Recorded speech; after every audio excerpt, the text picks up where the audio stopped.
Rocky 99, Conemaugh Health System, and the Cambria County Drug Coalition continue to fight against the drug epidemic in our region, raising public awareness, providing information on resources, community programs, and talking with the professionals involved in contributing to solutions. Here's PA State's SADD coordinator, Felicity DeBacco-Erni, with Bubba on the Rocky 99 Wake Up Show. So I am the Pennsylvania SADD state coordinator, but I work at the Pennsylvania DUI Association. We're a statewide organization out of Harrisburg, based in Harrisburg. You kind of oversee all the SADD of Pennsylvania then? Yes, I do. When I was in school, I remember it was mainly focused on the alcohol, and they kind of switched things and went to destructive decisions, because I think it was actually drunk driving, wasn't it? Yes, that is correct. Where along the line did that kind of decision come about? In the late 90s, actually, mid to late 90s, some of the students who were in leadership positions with the national office, what had happened is they said it's not just drunk driving that we're worried about. We're worried about underage drinking.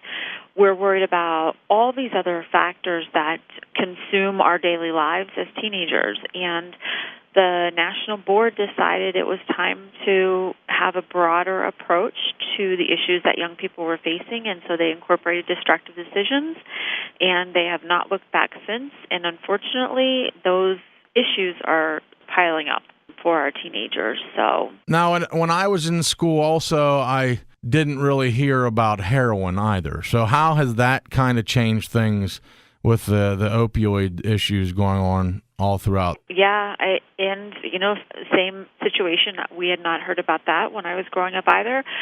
And we would say that young people have unfortunately, more opportunities to engage in poor decisions.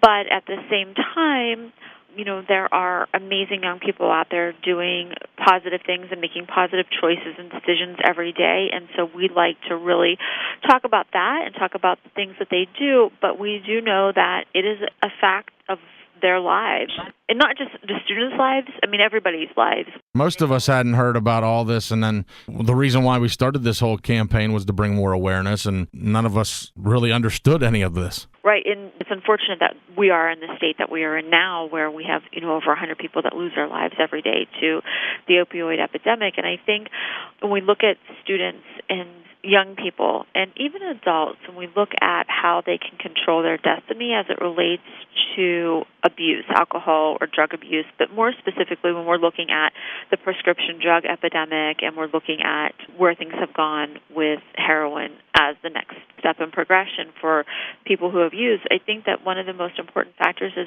you are in a situation where you are in a medical facility and you're seeking treatment for something that may be very, very painful. What you have to remember is you as a patient has a right to say no opioids, and the hospital and the medical facility should be obliging to what that ask is of a patient. When we look as parents, specifically, and your child is in some sort of pain from, let's go with the knee injury or something that happens in a sport, you want your child to be relieved of that pain, not understanding of what the potential outcome could be. And so we need to really empower people to understand the risks associated with using prescription opioids and understanding what their rights are and what they can do to control that as well. And we need to continue to empower people to do that and talk about it. Now, how do you guys do that in SADD?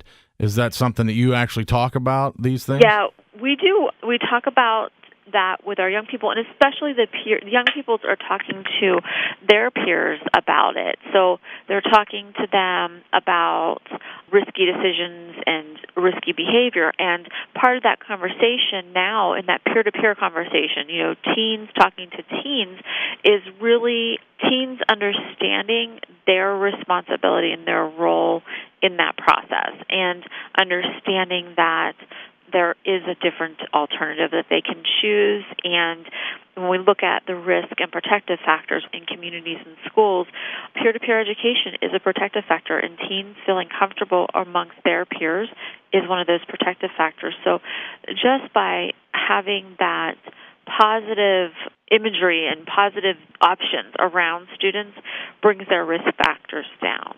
And finally, as I think back to being in school, being a teenager, I recall, there's still that group of people that think it's dorky or nerdy to become a part of something like SADD or things like that. Are you seeing that kind of wash away now with this? Are you getting more participation in schools? Well, we do have a significant number of schools that participate across the Commonwealth, but we always say to people, when we look at success stories of our generation, let's just say here, I would say that when we look at that historically, and it's hard to put this in perspective for a young person, but look at the entrepreneurs of our generation. Nobody's calling them nerds and geeks today. I mean, maybe self-identifying as such, but... Well, actually, it's funny. I see it every once in a while, but I just said this to my dad the other day. Be nice to the nerds because chances are you're probably going to be working for one.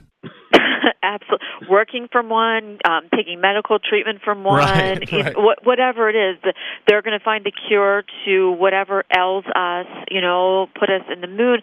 So I think that when we look at the students that are involved with SADD, I wouldn't say that they are, the geeks or the nerds. No, I don't even mean that. I'm talking about that's not cool. Yeah, the not cool factor or something like that. What's cool today is being an original, and for our young people especially, when we're looking at being an original and standing out and doing what's right, it's always easier to do what's wrong than do the right thing. But I think young people today understand, to a certain degree, they still have that youthfulness about them, which we want as a society, that entrepreneurship, that idealist. I think they understand the stakes are higher for them. I think they understand that being part of something positive is really, it puts you in a different place for your future. Right. And I think what they really, really understand is they are, as a generation, some of the most compassionate people, not even generationally, but they're some of the most compassionate people that I have ever met in my life, this generation today, the kids that are in high school today, because they have seen more things than we have, yeah. Yeah. They really have, yeah. And I mean, they get a bad rap a lot of times, but there's a lot of people doing great stuff, young people. Oh, my gosh, they're doing phenomenal things. So when you think about their participation in something as simple as SADD, for some of them, it is the only outlet that they have because they're going home to the parent who's using substances. And so it's the only outlet that they have to be in a place that's very positive, where they're making a difference, and at least they feel like they're making a difference in giving back to their greater community, in a place where they can, and SADD's not a place for therapy, but that they can openly express that and have that powerful engagement with their peers. And SADD is not a standalone. We need all of the partners that we come across in our schools and in our communities and partnerships, drug coalition. All of those groups play into a bigger factor of changing what's happening across the state and across every community in this state. Well, great. Well, I appreciate you taking the time. That's great information, and thank you for your work. Thank you. Thank you for putting this out there to your listeners and to communities so people know that there are really positive things that are happening.